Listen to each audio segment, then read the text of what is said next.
This is the face of a rapidly imploding internet career. It's the mugshot of 20-year-old Braden Eric Peters, known to his nearly 1 million followers as the influencer Clavicular. On the night of Thursday, March 27, 2026, he was arrested in Fort Lauderdale, Florida, on a warrant for serious battery charges. But the story of how he ended up in a Broward County jail cell is a dark spiral into a controversial online subculture, a fight that was allegedly instigated and live-streamed, and a now infamous video of him unloading a firearm into an alligator in the Everglades. This isn't just another influencer scandal. It's a case study in what happens when the relentless pursuit of online clout crashes headfirst into real-world consequences. This is the shocking downfall of a rising influencer, and the details are even more disturbing than the headlines suggest. To understand how Braden Peters found himself in handcuffs, you first have to get the bizarre and often toxic world he didn't just inhabit, but championed: the world of looksmaxing. Looksmaxing is a subculture dedicated to maximizing one's physical attractiveness through any means necessary.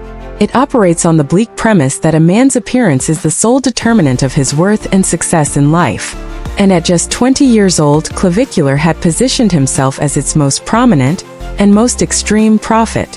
His online persona is a far cry from the person former classmates from Seton Hall Preparatory School in New Jersey remember. They recall a quiet, skinny teenager, hardly the bombastic figure who would later dominate screens. But through a curated and extreme regimen, Braden Peters transformed into Clavicular. He built a massive following on platforms like Kick and TikTok by documenting and promoting methods of physical alteration that range from the questionable to the outright dangerous. This wasn't your typical fitness advice. Clavicular's brand was built on shock. He became infamous for promoting a practice called bone smashing, the horrifyingly literal idea that you could improve your jawline by repeatedly hammering your own facial bones. It's a concept that sounds like a parody, yet it was presented with unnerving seriousness to a young, impressionable audience. He has openly discussed using testosterone from a young age, and has allegedly promoted the use of crystal meth as a tool for staying thin. In one particularly jarring instance, he spoke about placing weights on his own genitals as a method of enhancement. In messages he shared online, his own parents have reportedly called him a drug addict. This cocktail of extreme body modification and rule-breaking behavior proved to be a potent formula for internet fame. He amassed a huge following and became a leading voice in the manosphere, a loose collection of websites and forums dedicated to promoting masculinity and, in many cases, misogyny. His reported associations with controversial figures like Andrew Tate and the far-right streamer Nick Fuentes further cemented his position within this ecosystem. For Clavicular, controversy wasn't a byproduct of his fame, it was the engine. His content was a relentless stream of provocation. In an alleged incident in late 2025, he was temporarily banned from Kick after a live stream clip appeared to show him hitting a man with a Tesla Cybertruck. His legal troubles reportedly began to escalate in 2026. On February 7th, Peters was arrested in Scottsdale, Arizona. Police reports state he was arrested at a nightclub for allegedly using a forged ID to get in. During the arrest, officers also allegedly found him in possession of prescription drugs, specifically Adderall and Anavar, without a prescription. After his release, Peters took to social media, framing the incident as straight-up political persecution. Those charges in Arizona were ultimately dropped, but the event established a clear pattern of behavior and a growing sense of invincibility. He seemed to believe that as long as the cameras were rolling, the normal rules didn't apply. But an incident at a Florida Airbnb, just weeks later, would prove that theory tragically wrong. The event that would ultimately lead to Clavicular's downfall began in the early morning hours of February 2, 2026. The setting was an Airbnb near Kissimmee, a rental property secured by Braden Peters himself. Inside were three key figures: Peters, his 24-year-old girlfriend, Violet Marie Lentz, and another influencer, 19-year-old Jenny Popak. The entire scene was, of course, being live-streamed on Kick. According to multiple reports and Jenny Popak's own public statements, the atmosphere was thick with tension. The fuse was lit by a classic catalyst for reality TV drama: jealousy. Violet Lentz allegedly became convinced that Jenny Popak was flirting with Clavicular during the stream, and her anger began to boil over. The argument that followed quickly grew heated, with Violet shouting at Jenny. But according to law enforcement and Jenny Popak, this was not a spontaneous argument that got out of hand. This was allegedly a setup, orchestrated by Clavicular for the explicit purpose of creating viral content. The most damning piece of evidence for this theory comes from Jenny herself. She later claimed that on the car ride to the Airbnb that night, Clavicular repeatedly asked her a bizarre question. "Do you think you could win in a fight with my girlfriend?" This claim is the likely foundation of the criminal conspiracy to commit battery charge that would later be filed against him. It suggests premeditation. It suggests he wasn't just a bystander to the drama. He was its architect. Back inside the house, the verbal sparring reached its breaking point. Jenny Popak reportedly told Violet, "You let your boyfriend be with whoever he wants. Do not touch me." Moments later, the situation exploded into physical violence. The 19-year-old victim told deputies she was attacked by Lentz, who allegedly shoved her and pummeled her in a physical altercation. Jenny Popak would later state that she went to the hospital after the fight and was diagnosed with a mild concussion. And where was Clavicular while all of this was happening? He was doing what he always does, he was filming. According to the Osceola County Sheriff's Office, Peters instigated the fight, and then posted the video on social media to exploit the two women for views and engagement. His role wasn't passive, it was predatory. To make matters worse, Jenny Popak also alleged that Clavicular explicitly told his bodyguards not to intervene and break up the fight, letting it continue for the cameras.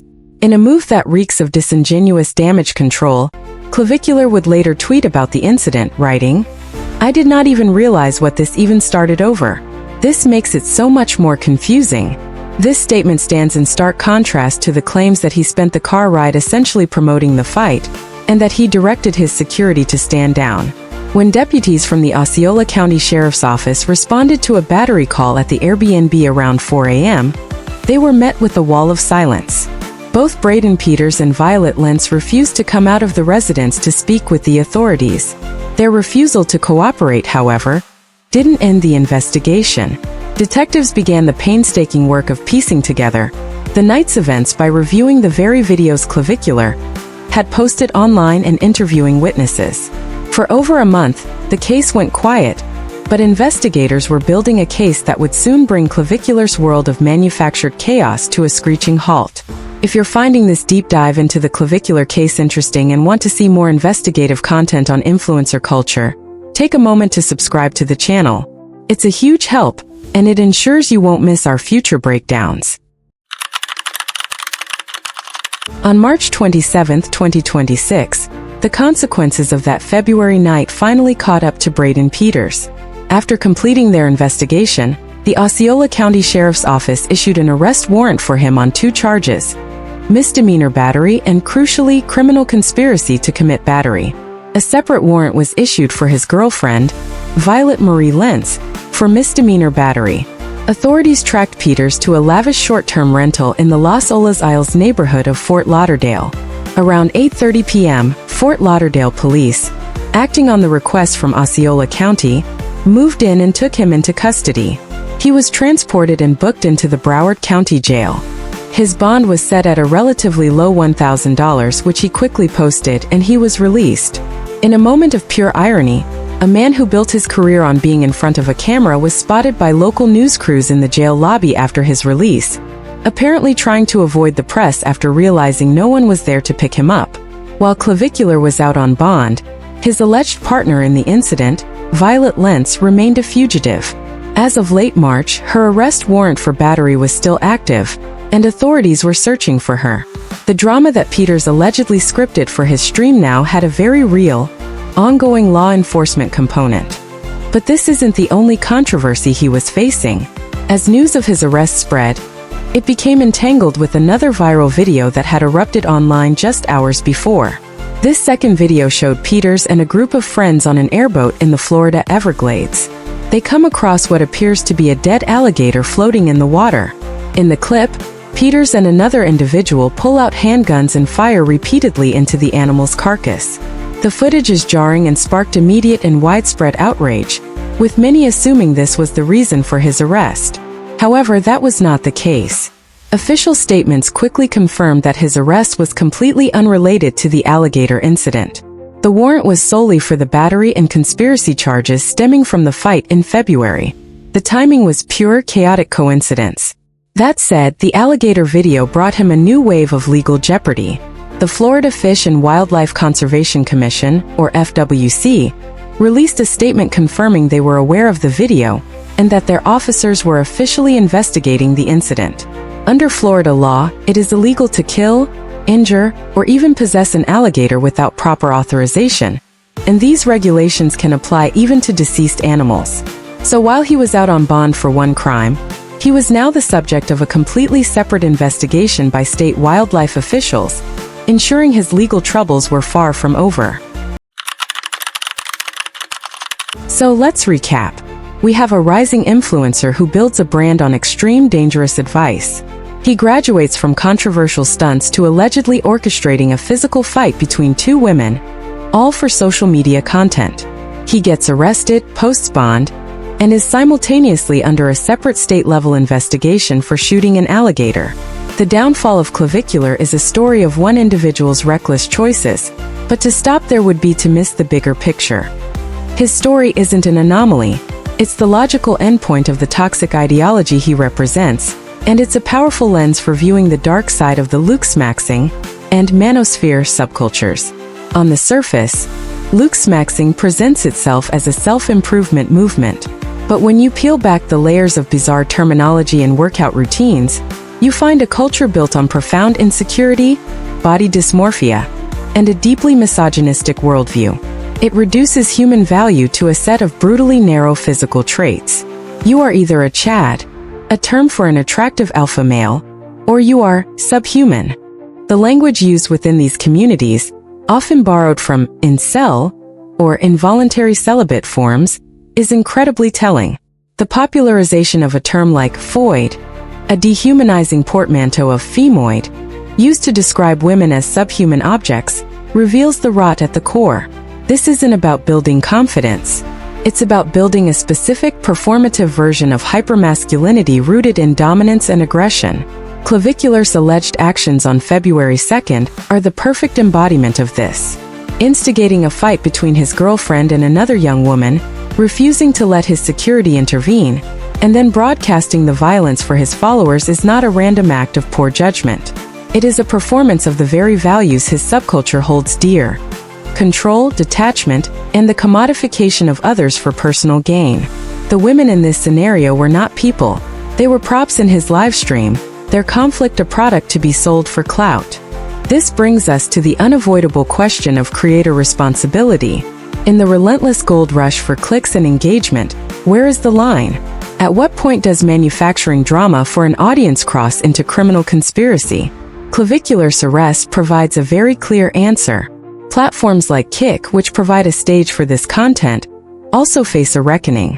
Following the controversies, Clavicular's Kick account was reportedly suspended, but this reactive measure does little to address the proactive cultivation of such toxic behavior on their sites. When a platform's business model rewards shock and outrage, it implicitly encourages creators to push the boundaries further and further, until they break not just social norms, but actual laws. The story of Braden Clavicular Peters is more than just another influencer scandal destined to be a footnote in internet history. It serves as a stark and necessary cautionary tale. It demonstrates how a subculture promoting physical perfection can be a breeding ground for moral decay. It shows how the relentless, desperate pursuit of online relevance can lead an individual to view real people and their real pain as nothing more than content to be exploited. The charges against him are serious, and the ongoing investigation by the Florida Fish and Wildlife Commission adds another layer of legal peril to his future. But the most significant damage may already be done, not just to his career, but to the countless young followers who bought into his toxic gospel of bone smashing, alleged drug use, and performative cruelty. The downfall of Clavicular isn't just about one man's arrest. It's a sobering look into the abyss of clout-chasing culture, and a reminder that when you build an empire on a foundation of toxicity and exploitation, It's only a matter of time before it all comes crashing down. What do you think about the charges against Clavicular? Is this a case of one influencer taking things way too far? Or is it a symptom of a much larger, more disturbing problem within online culture? Let me know your thoughts in the comments below. And if you appreciate this kind of in-depth analysis, please consider liking this video and subscribing to the channel for more content. Thank you for watching.